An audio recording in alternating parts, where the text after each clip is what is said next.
From Westside Church in Bend, Oregon, this is Behind the Message.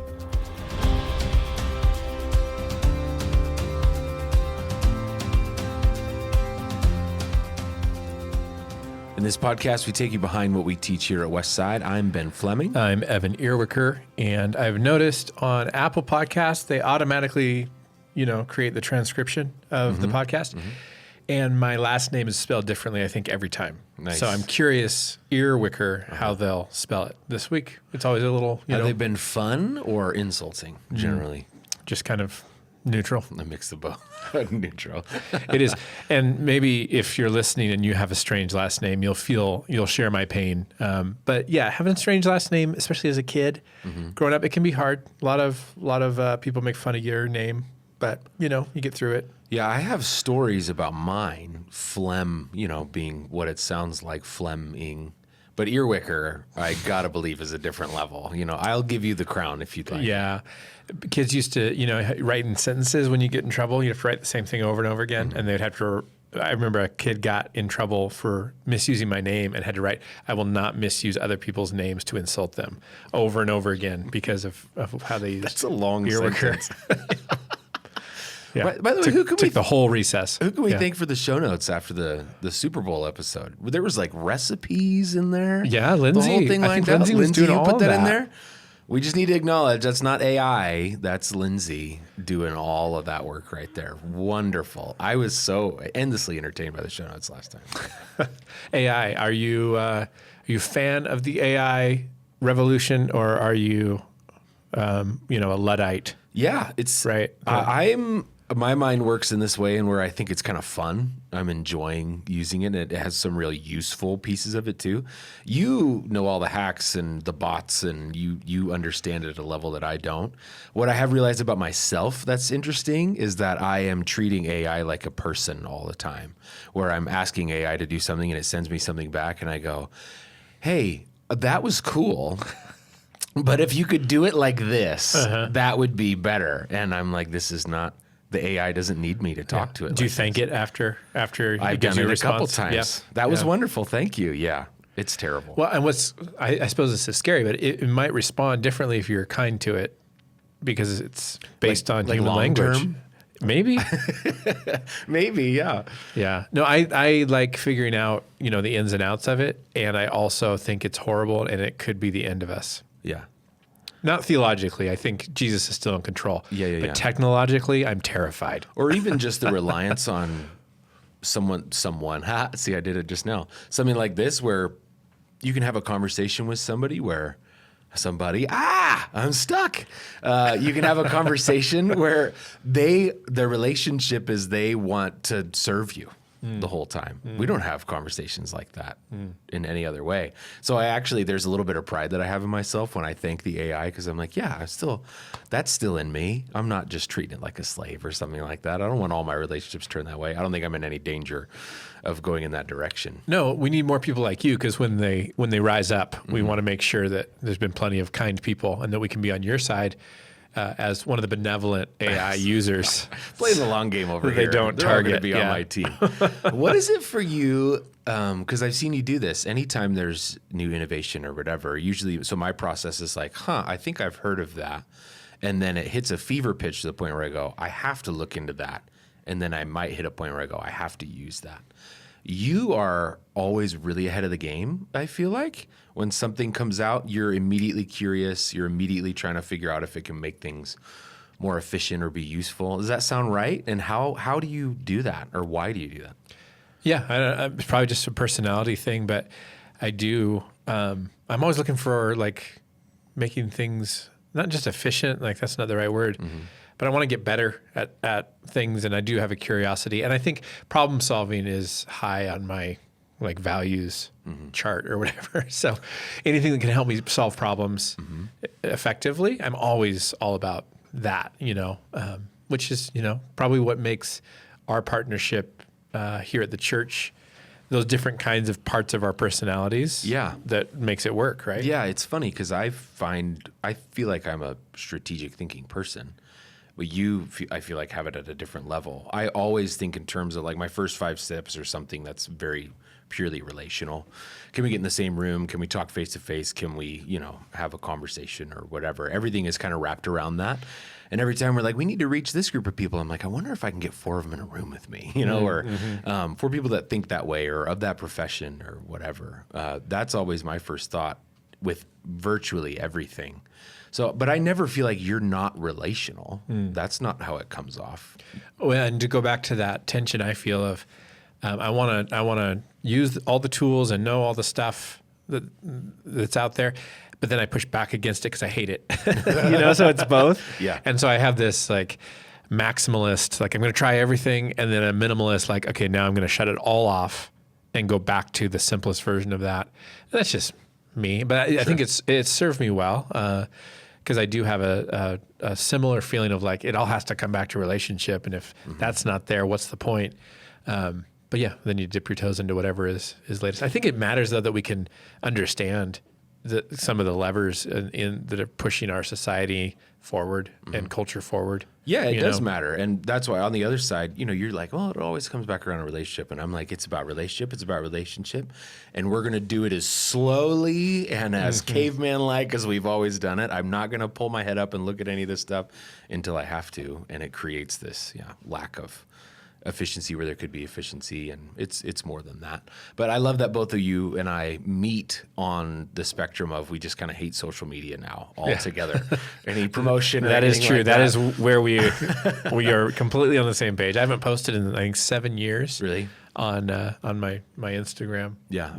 Yeah. I'm really grateful for Sam, who's providing all of my social media content, because I just hit repost on whatever Westside Church puts out, which is usually one of our sermons or this podcast. Yeah. So yeah. Thanks, Sam. Or Gwen. Is it Gwen or is it Sam? Oh, I guess it's the both of you. It's both of you together. Both of you. Thank you guys. Yeah. So, and with that, actually, if you're listening to this right now, wherever you're getting this podcast, we would love it if you would go ahead and like and subscribe. Leave a review if you're feeling extra ambitious. It just helps other people find us. And we think this is something worth finding. Yeah, and the videos are on behindthemessage.com, which takes you to a page on our website. And all these videos, if you're just listening on audio, maybe that's better. We'd recommend you not look, but you can see us on video at behindthemessage.com, which is cool, I guess. And so let's continue this journey, which on purpose now is taking on these different iterations. There's going to be sometimes during the year we're going every week to go along with a very specific series or kind of an initiative that we have. We have Westside 1 coming up with our church here post-Easter, and we'll have an episode for every week during that. But right now, we're in a long series all the way through the book of Mark leading up to Easter. And we don't want to abandon the podcast, but maybe it feels like every week content feels like a lot. And so we're going every 3 to 4 weeks right now, and this fits into that slot. So now coming up on part 8 of the Mark series, how are we feeling? Any Which is crazy. discoveries? I literally titled my notes last week, Mark part 5, and we were in part 7. So I can't believe we've already been here this long. Every week is just like, it's got to be 5. It can't be. And it's, we're at 8. Well, how often do we go past 5 in any series? 5 is kind of a cap. Yeah. That's probably why. Yeah, probably. And this will be 15? 16 if we all the way to Easter, which is cool. But yeah, I think I said this on Sunday. There's a reason we intentionally spend this much time in the Gospels. This is our 3rd Gospel. We did Luke, then Matthew, and now Mark as the kickoff to our year. And I would assume based on this, we're going to do John next year. Just spoiler alert, that's probably going to happen. But I said on Sunday, this is why we do it, because this is our primary concern, is that everyone who is part of this community, when they look back on these years, that they will have had a better, clearer, more accurate picture of who Jesus is, and by virtue of that, who God is. And there's nowhere else to look except to Jesus to understand who God is. And so the Gospels are the richest, deepest source of that. And so we spend a lot of times in the Gospel compared to everything else we do. And that's not, just because it's easier or it's more narrative driven. That may be true that it's more narrative, but we do that intentionally because this is the heart of our community and practice, is who was Jesus. And we could spend the rest of our lives answering just that one question and spending just time in these Gospels. So I think 16 weeks sounds like a lot, but we are barely scratching the surface, and we're skipping over whole passages and stories because there's not time in 16 weeks to exegete, to go through every single verse. Well, it's funny that we talk about this because very recently we've talked about Jesus never being in a hurry, right? Yeah. Which is one of my favorite things about Jesus and one of the more maddening things. I think any of us, depending on where we're at right now in a situation, we love the patient idea of Jesus, this measured, unworried, and unhurried Jesus. And then depending on if we're in crisis or not, that is like the worst part of following after Jesus. And so exploring this whole idea, especially in the narrative of Mark, where it does feel like everything's kind of quick hitting and it's action paced, that Jesus shows us and expresses in this gospel at the same time that he's not in a hurry. How does that inform us as disciples of Jesus, where it does feel like, no, we should be in a hurry. We got to hurry up right now. We got to get this done. We have to get it solved for the sake of humanity and whatever. And Jesus never really seems to fall for that. Yeah. And I think the full sentence is Jesus is never in a hurry, in a way that means he doesn't have time for somebody. And at the other end of busyness and hurriedness is this assumption that some people are worth my time and others aren't worth my time. And I think in this passage that we talked about on Sunday, in Mark 5, when Jesus is on the way to heal this little girl who is dying or who's just died by the time he gets there, she's the daughter of the local, synagogue leader. So it's kind of like this VIP healing that he's on his way to do.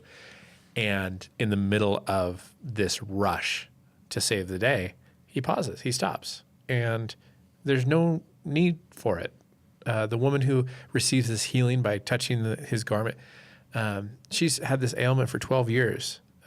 So there's no urgency in that healing. And yet Jesus pauses, and it signals something about the nature of God's attention to everybody's needs. And I think we have this temptation to compare what I need from God maybe seems less important than what you need. So you know what? I'm not going to bother with it, and I'm not going to make a big deal out of it. And maybe God will, help me out, but I'm probably not that important to God. And it starts to uncover these insecurities we have, that we're not enough for God's attention, his care, his compassion, his love, and the narrative flies in the face of all that. And that is something that actually speaks to the hurry in our own selves, right? This evidence of the specific kind of evidence usually that we're looking for of God's love on us right now. We need this affirmation in us, especially, I would say maybe it's just kind of a hot topic. Our generation, the younger generation, this kind of need for regular affirmation and how that looks from God. Again, a patience inside of that understanding that we are loved deeply is something that requires an extensive amount of discipleship. It requires a lot of walking with Jesus as best we can. And I've wondered sometimes if our reluctance to accept this message that Jesus is never in too much of a hurry to do something, I wonder if it's as a result of that simple impatience in us, that we like this result that's about us and only about us as quickly as possible. And then and only then is it evidence that God really exists and he loves me. Right. Do you think we're the younger generation? Not anymore. My beard is looking very gray on this monitor right over here. I don't feel as young as I used to. It was like a few months ago, and I realized there's 2 generations below us now. And yeah, it's you just start to realize, like, oh yeah, no, that's what happens. We get older and more people come along, and we are now far removed from young people today, right? At what point do we get grumpy? At what point do we kind of start bemoaning the younger generations? Because I feel like we can pick on millennials, our generation. Are we there yet to being like, oh, and those alphas? I'll tell you what, the alpha generation, the kids today, I don't know. Maybe we're not there yet. I find myself grumpy like that all the time. A lot of it's around youth sports, though, and like the need. Youth athletes accessorize more now than they ever have before, and so it's not just a hockey stick. It's a hockey stick with a particular kind of grip tape that's pink and neon at the top of it, and the need to continue to move on. I remember distinctly feeling shamed if I ever wanted to accessorize my athletic self. Oh, really? Wear a necklace or batting gloves or whatever. And so most of my life was spent like being as basic as possible so Really? as not to get shamed by anybody. Was that generational or was that like regional, like where it's just stock? You just go with the uniform. There's bits and pieces. Overall, I would say I would attribute that to a generation. Yeah. You know, there was a hardcore kind of hard-nosed generation, and that was more or less of what I was coming out of. But you do see expressions, I would say, especially in baseball. The Latin American players love just all kinds of flair. And of course, to this generation, they are the coolest players out there, period. And they are really freaking cool.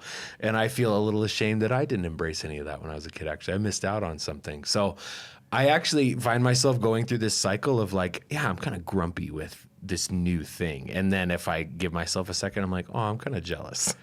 They feel the freedom to do some things that I never felt the freedom to do. Stand out a little bit, Ben. Come on. I know. Express yourself. Yeah. Let's go. Yeah, of course. It is going back to the narrative from this weekend. Speaking of like standing out in the crowd and the idea of humiliation or shame for being different, that really resonated, I felt like, with the congregation, even as I was preaching it. This idea of this woman with the issue of blood, she's been dealing with this for over a decade. And certainly she would have experienced backlash from that because, you know, legally under their religious laws passed down from Moses, she was not allowed to be out in society. And yet she would have had to survive. So she would have had encounters with religious people telling her she needed to go back home and she needed to not be doing what she was doing.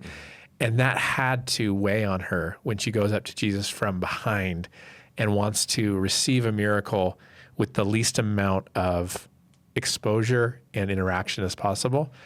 And fascinating to me that Jesus doesn't let her do that, that he both encounters her, but not to shame her this time, instead to extend new identity to her. He calls her daughter. He restores her in her place in the community. And one phrase that stood out, I said, by calling her daughter, Jesus is saying, you're with me. And this idea of if the crowd is accepting me, they better accept you because you belong to me and I belong to you. It's that level of belonging, I think, that Jesus wants baked into his community. And sometimes we do it well, sometimes we don't. But to let belonging be the answer to shame that people have felt in maybe religious settings where they've had this shame or this guilt put on them, it resonates. I think so many people carry around religious guilt. It's really good. And it makes it, the way you frame that, makes it sound like a life or death situation that she's actually putting herself in. To be discovered and not healed is death for her. And she honestly doesn't want to live how she's currently living. So there's this hope and potential opportunity that's out there. And I wonder if some people even enter into a religious space feeling like that right now. Like, if I give this a shot, then I might actually feel even more shame that's going to put me all the way over the top. And there's death on the other side of that if I walk back into this space in these rooms. But maybe there's life. And you know what you call that? That's faith. Yeah. I'm so proud of people that show up in these spaces, again, on a Sunday morning or whatever, carrying past hurt and shame or guilt, but they keep showing up. I think that is the faith, like this woman who Jesus says, I'm so pleased with your faith. You know, be of good cheer. Your suffering is over. All of that comes from this place of, I'm so pleased by your faith. And I think that's actually the response that Jesus would give those who have been hurt and yet still show up hoping that maybe something's truer and better and different when they encounter Jesus this week. Yeah. What a beautiful thing. It might tell you that there is something innate in us that believes in this God thing, that there's something better out there for all of us. Because why else would we enter into this place or a physical place that actually seems potentially dangerous to us? Those are the people. You are right. I give more credit to them than anybody else. And I was talking with somebody recently that was like, I have a son that's had a really difficult experience with Christianity growing up, and now they feel XYZ in the negative about the church.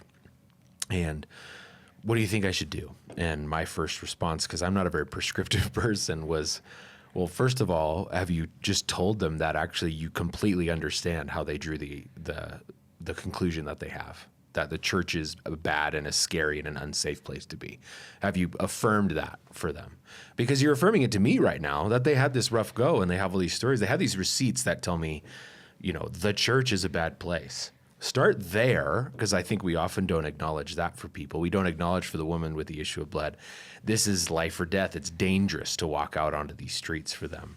And then create this loving relationship that actually emulates Jesus from there. I love how you said it. It's belonging that is the antidote for all of this. It's not perfect teaching. It's not great sermonizing and worship. It's a belonging, a sense of belonging that saves that.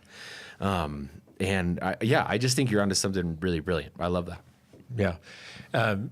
It was an interesting weekend. And you're going to get into this in the next chapter, I think, this weekend, about how Jesus goes to his hometown and how that's received. It's interesting. We had family in town, my brother and his whole family, and they're not regular church attenders. And so I was just like, you know what? Did you get hyped up, Evan? No, I was like, you guys just go to brunch or something. Yeah. It's going to be easier if I'm not like trying to think through like having all my entire family in the room, And they ended up coming, and it was great and a good time all around. But I was kind of processing that and then thinking about what's next in the narrative where Jesus goes to his hometown and is preaching. I thought, isn't it interesting how close relationships when we're young, how that affects, I don't know, how we process, teaching and telling these stories and leading this church. And you have a lot of family here in the church. Mm-hmm. Your parents are here. Your sister and her family are here now. How do you do that? When your dad's sitting on the front row and you're making basically eye contact half the time if you turn over on that side of the room. How does that process for you work? And my dad's pretty vocal, right? Yeah. He's more vocal with your teaching than he is mine. He loves your teaching. It's funny. It feels like an honor, right? A big honor to have my brother-in-law, my sister, nieces and nephews, my mom and dad in the room. It's also funny because they never talk about my sermons like I heard them talk about all these other great people growing up, where it felt like all the time it's just, this amazing, life-changing, whatever. And then I go over to their house after I teach and it's like, hey, good job. Pepperoni, 4 meat is over there. And then there's some drinks in the fridge. And I'm like, well, this is not how I remember it going when I was with you guys on the other end of this thing. And I have actually thought about that a lot, and the honor piece hasn't gone away. And I'm actually grateful for that kind of a relationship because it's different, right? We are different because we're family. In the narrative that you're talking about that I'm speaking on this weekend, it is so interesting because it's Jesus, the Savior, and that temptation for us to get a little bit too familiar with even the greatest things because they're in our midst all the time. It's wild that Jesus can do what he does. And it even says, so Jesus healed a few people in there, but nobody was really impressed or really wanted him to hang out because that was Jesus just from down the road. So who cares, whatever. I wonder if often we are missing out on the miracle or the great thing or the presence of Jesus just because it's become so familiar. And how can we actually find holiness in familiarity, right? Because the solution isn't to say, well, let's be distant a lot more from Jesus so that when we do draw near, it feels special and cool and wonderful and like Christmas, That's not the solution. The solution is to stay close. I think that was Jesus's desire in this moment, was to come and to visit his hometown and be close and seen and known. So how do we do that? How do we keep the holiness and the understanding, the awareness of the presence of God without it becoming rote? Yeah. How do we receive the sacred from what is familiar? And this is nuanced, right? Because holiness, in its the term, it means a setting apart. It's that which is not familiar. It's not common. It's not everywhere. And yet we are called to live holy lives, right? Be holy as I am holy. So that means actually we join the sacred on the regular, as opposed to staying distant from the sacred. So when it happens, we're like, ooh, that was crazy. Yeah, it's not the holy place anymore, right? The Holy Spirit has changed this whole concept. And we've talked about this in reference to communion. There is a feeling, and we've had to kind of talk through this of, well, let's make communion special. Let's only do it once a quarter or every couple months, so that when we do it, it feels really meaningful and special. And we've kind of come down on the side of, no, that's not the point. The point isn't to make it novel. The point is every time you gather and sit at the table, you are remembering the blood and the body of Christ. Yeah, right? novel and holy are not the same thing. Yeah. Holiness can be regular, consistent, always God with us, right? We talk about God with us at Christmas, but we got to remember that doesn't go away. God with us, and so we can't become too familiar to the point where we're just looking for the next novel adrenaline rush. It's this regular. We're so familiar, and that actually draws us closer in love. And I think that there's something even maybe illustrated in marriage by that. Marriage gets a bad rap for a lot of reasons. Number one, because it's really hard. Rebecca and I are hitting our 14th. We're in our 14th year, about coming up to our 15th in July. And we are reaching that point just because of amount of time. You get to this point where you're just like, wow, this is really, really hard. And I can't imagine not being with you in the best and most beautiful way, right? And sometimes it's just regularly practicing, which is what marriage is all the time. We can't help but kind of butt heads and have a difficult time and then share victories together and everything. That regular practice has led to this kind of holiness where, it's not, the relationship isn't bent on how great was Valentine's Day anymore, which, by the way, maybe that tells us how old we are. What did we all do on Valentine's Day? Anybody look to go out to the cool spot on Valentine's, or were you like, no, Valentine's is the 16th this year? Did you guys do anything find something special for Valentine's Day, Lindsay, you and Eric? We saw Paddington with our children. I heard it's awesome. Is it awesome? I didn't see the first one. So Okay. I went in like, oh, this is a sequel. And it was, I don't know, just a little slow. But my kids loved it. Eric liked it, so I'm the outlier. Okay, perfect illustration. Paddington Bear on Valentine's Day. So romantic. So there's this togetherness that has now manifested itself in Paddington Bear instead of the 4-star restaurant down the road on Valentine's Day paying the premium. But somehow I would imagine for you, if you're to stop and look at it, it's just as holy, or maybe even more so because of where you're at in your relationship. And I think that's what we're asking for people. That's a long story short for, I think that's what we're asking for people in this discipleship process. Can you lean in, but not just lean in with depth for a time, but long enough to where you are practicing the presence, and this thing that's familiar is holy and not just novel. Yeah, and that speaks to, I think, what we are trying to create in our worship as a church is something that is reliably Jesus-centered and sacred, at the expense sometimes of maybe it doesn't feel like, what's going to blow my mind today at Westside? Well, that's not really the goal. If we try to start one-upping ourselves every week and every Easter is going to be crazier and bigger and louder, that's a strategy. But I would rather have this reliably sacred space, and not that it has to be like super rigid and old school and, feel like something out of 1840. Where we all sadly, maybe it was great in the 1840s. I don't know, but you know what I'm saying. Like That actually sounds novel right now. Sounds great. Let's go. We're gonna sing modern songs, and it's gonna be well lit and all that. Okay, great. But a huge value for me on the consistency of worship, where if you walk in or you bring your neighbor that you've been praying for, and they finally say, "Yeah, I guess we'll come to church with you," that you kind of know what you're to expect. That it's going to be focused on Jesus. It's going to be something that points to the hope of the resurrection of Jesus, and that they'll walk away having experienced, whether directly or indirectly, a sense of the grace and the presence of Jesus. And so sometimes that looks like, oh, this service is going to be pretty predictable today.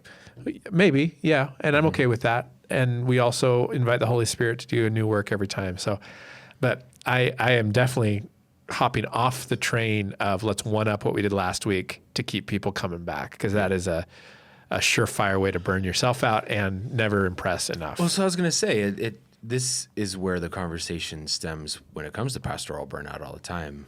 And if you sit in the seats that we sit in for 5, 6, 7, 8, 9, 10 years, I mean, how many years have you been in ministry preaching? Like, 20 something. Long time. Yeah. I've been doing it a long time. I think if you get to that point where you're like, I gotta one up the next thing, I think that's where pastors get weird and a little crazy. And maybe the healthiest thing is that they just burn out and get tired. But I think it's the same for the Christ follower. We are all prone to that same temptation. We experience God in this one specific way that's beautiful and wonderful and marks our life at this moment. And then it's like God is real and exists, and he continues to outpace that moment. Or I haven't had a moment quite like that since, and now I'm wondering if this whole thing is even real at all. That swing will just crush not just a pastor in the pulpit, it'll crush the Christ follower.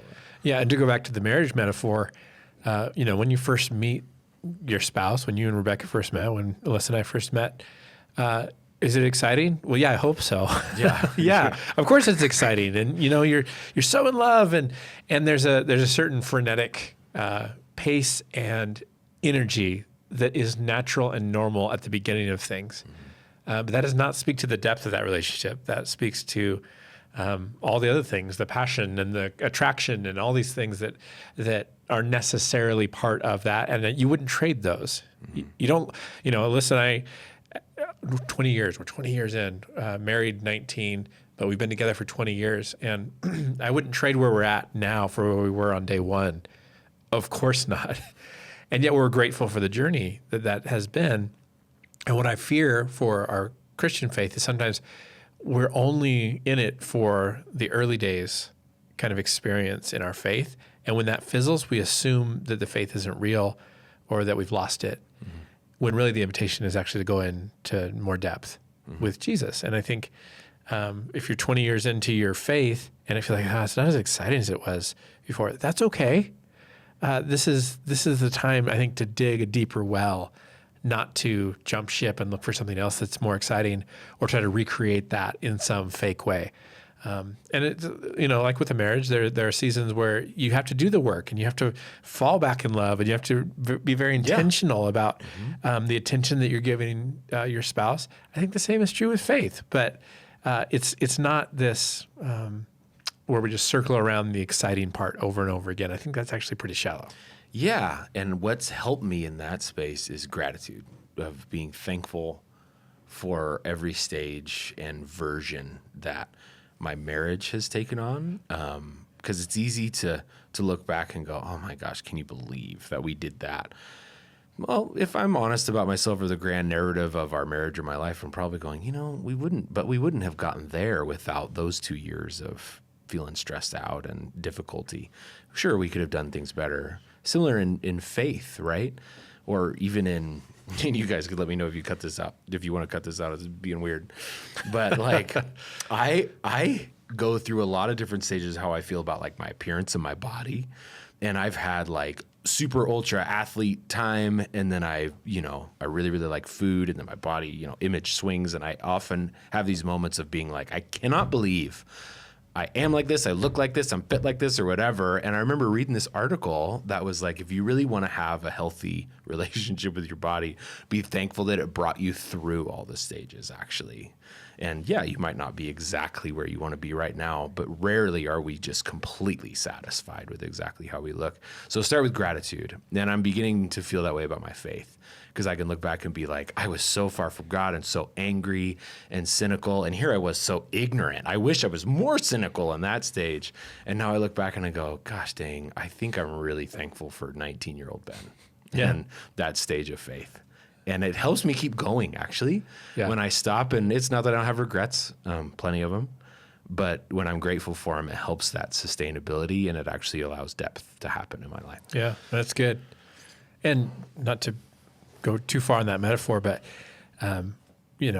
for those of us who are not necessarily genetically gifted with the best looks and it is always a comfort to me to know the people that are, the movie stars and they also have insecurities, and they also are scared to death of aging, and all that exists even if you had all the stuff. And so it gives comfort, I can just be who I am because, whatever.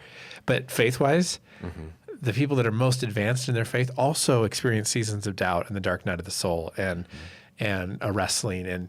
And so when you start to realize that, then all of a sudden you're like, oh, well, I'm not as far as they are. Yeah. But they're also experiencing some of this, the wrestle of faith like we talked about last time. And that gives us comfort, okay, I think I can make this make it through. It's the reading Eugene Peterson's biography again. And like, I was just going to bring that up. Yeah. Yeah. Just, okay. If he walked through this kind of stuff, and he's Eugene Peterson and he wrote the message, come on now, then I think I can make it too, even though I'm not there at all. Yeah. It's a great resource for the listener. If you want to read through A Burning in My Bones, a biography on Eugene Peterson, everybody in the room, I guess, I don't know if Sam has read it, but Lindsay, me, Evan, it's a pretty formative book for me, actually. I'll say now, I think I've read through it 3 times. And in short, the fact that he allows you to look at all these different stages of his life, and then you see the questions never stop coming for him all the way to the very, very, very end. He has a laundry list of questions and wonderings about his faith. Yeah, that's it. And so I would love to emulate Eugene in almost this sweetness of question asking at the end of my life, instead of at the end of my life just listing off angrily all the regrets that I have about each stage of my life. Yeah. Like, what a bummer. What a bummer to get to the end of your life and only think of yourself as not being as fit as you wanted to be. What a waste. Yeah. What a big bummer. And it's the same with faith. We're riding the ride. I'm thankful that we get to be on it. There's always things that I want to do better. There's always regrets that I have, but I want to be thankful for the whole journey, not to be too cheesy, but it's true. Yeah, and maybe this is why it can be so helpful when we walk through weeks and weeks in a narrative, because you start to get to know these characters. And granted, the Gospels aren't like character studies except on Jesus and his ministry. But as you sit in the world of the Gospels, you start to hopefully find yourself in the narrative. And that is the biggest win as a preacher, is when I get the sense that people are following me into this story. So it's not just hearing the where and what and the chronological order of events, but they're starting to be like, oh, what would it be like to be on that lake in that storm? Oh, what would it be like to be in that crowd pressed around Jesus and then he stops? When you start thinking that way as someone receiving, or hearing a story, I think that's when you're in it. And if we can stay in it, our story and the story of Jesus start to interact and intersect. And that's the stuff of faith, man. It's not just how much can you recite, how proper are your stances on things. All of that is way down the list from have you found your story intersecting the story of Jesus, and how has it transformed how you see yourself and how you see other people, right? Yeah, it's good. Do you have a favorite, this is not scholarly at all, like side character in the New Testament that you feel like you can empathize with the most? And so, for instance, I'll give you my favorite one. It's the blind guy that the disciples encounter. And instead of going to the blind guy and saying, oh, hi, how are you doing? They go to Jesus and go, hey, his parents or him that sinned in order to make him like this. I don't even know if he really says anything. I love that blind guy, because I feel like we've all had a moment where we're standing around the corner from the group that's talking about us and wondering about us and how distancing that feels. There's not many feelings that are worse, actually, than being looked at instead of seen, right? Looked at and talked about. So I often like to put on his skin, so to speak, and feel what that character felt, and then the relief of Jesus. Well, this is what brings it back around, what you're talking about, belonging. Yeah. By the end, he does belong. Yeah. Jesus actually rebukes the group and embraces the blind man. Yeah. Yeah, for me, I haven't thought about this, but the one that sticks out to me is Gameliel, the lawyer, or the religious leader in the book of Acts. And they're all like, this new sect, this followers of the way, they're stirring up all this trouble. We've got to stop it. We've got to arrest him. And this wise leader stands up and he's like, you know what? If it's of God, you're not going to be able to stop it. And if it's not of God, it's not going to come to anything anyway. So let's leave these guys alone. And it's just like, you have this guy who's, he's doing what he's supposed to do. He's doing his job. And yet he has like the wisdom and maybe the Spirit of God on him enough to call out what is wrong about how the group is thinking. And I think of that, and maybe that's because I like organizational leadership or something. But so you go with the lawyer. There's this board meeting. There's this board meeting in Acts chapter 7. Board meeting. But I actually like to try on 7 different characters in that board meeting. I sit all the way around the table. oh my gosh.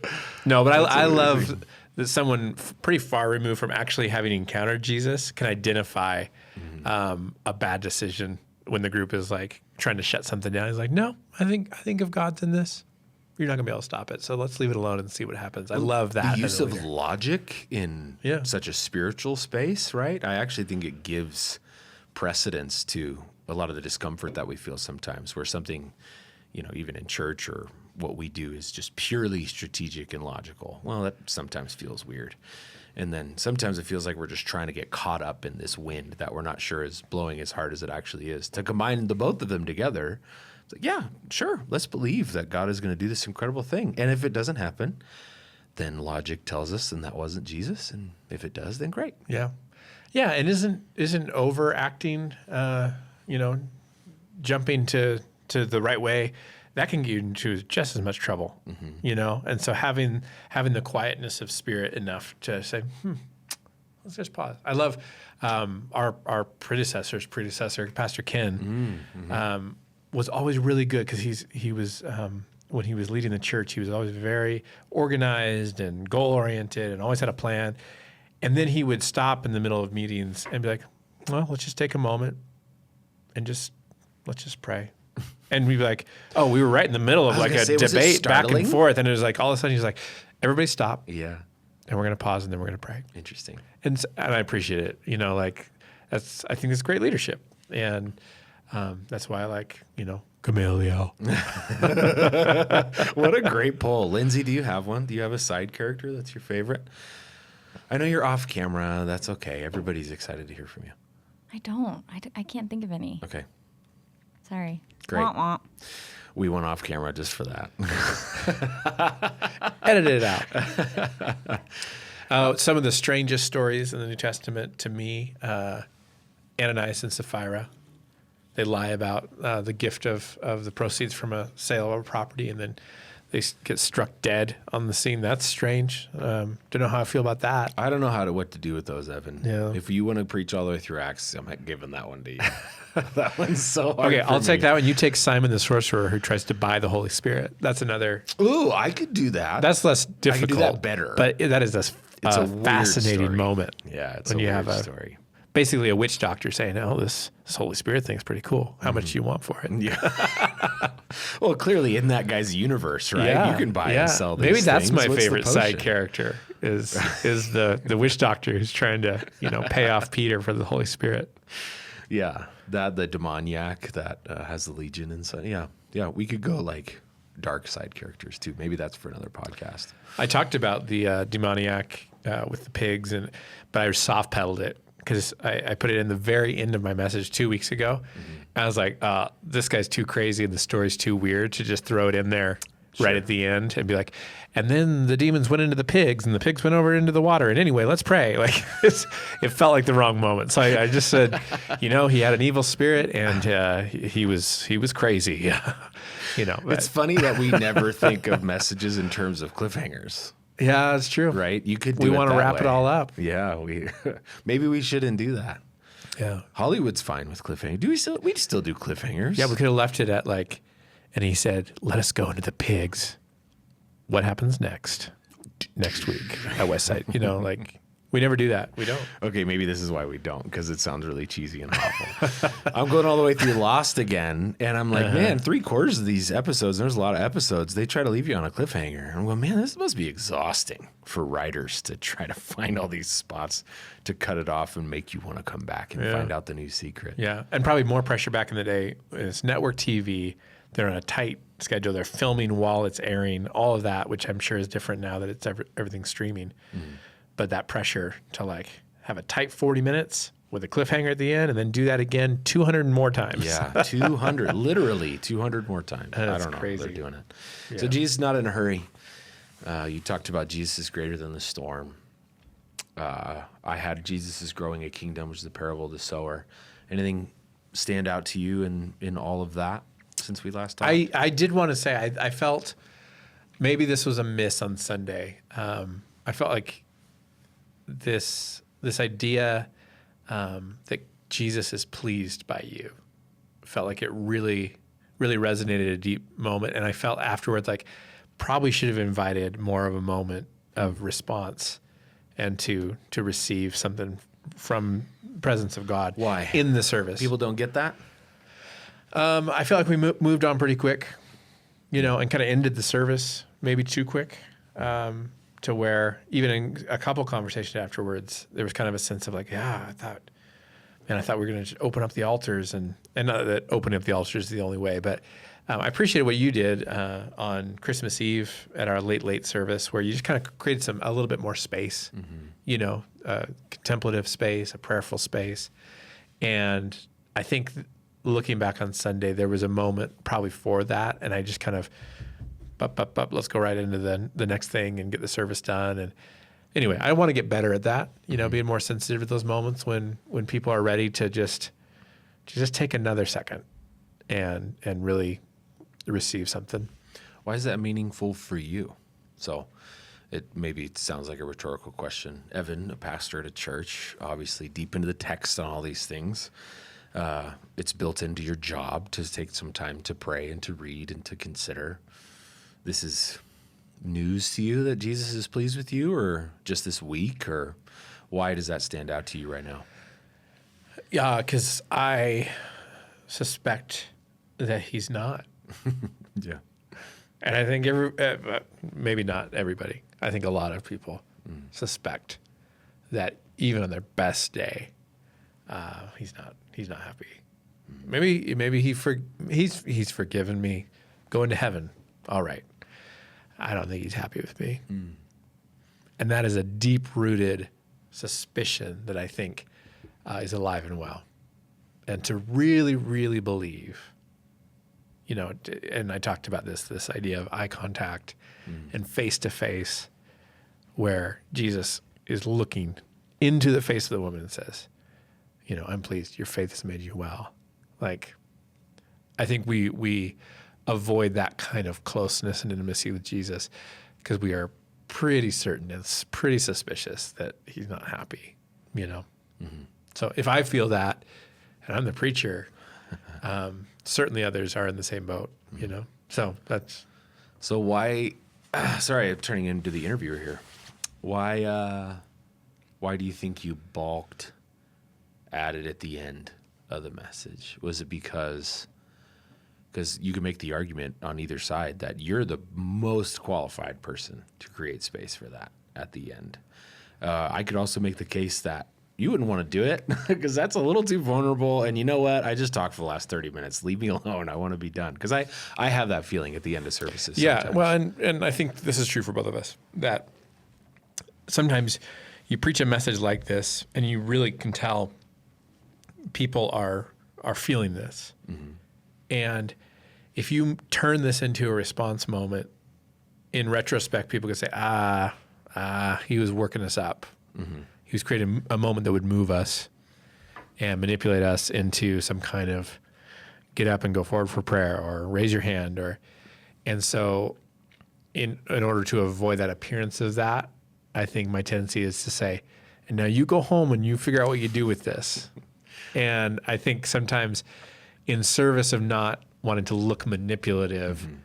I shirk my responsibility to lead people into a moment that maybe would benefit the church. Yeah. And that is both of us. We've talked about this at length. We both feel like we've experienced those environments where it does just kind of feel like this emotional churn as opposed to a real moment with Jesus sometimes. And that was Christmas Eve. It felt like a real moment. And it actually did feel like the most honest way was together as a collective to stop all at once and to consider and slow down. And I think that is just as powerful as any other move of God. But it's always easy at the end for me to just say, you know what, bag it. Holy Spirit's going to work on you in your car. See you later. I don't want to do this together. Yeah. But I think that's good. I don't want us to lose that piece of us that says, I want to make sure that this is God with you and not God with Ben and you. You know, this is about you two. But we also can't stop short of what Jesus is leading us to do. Yeah.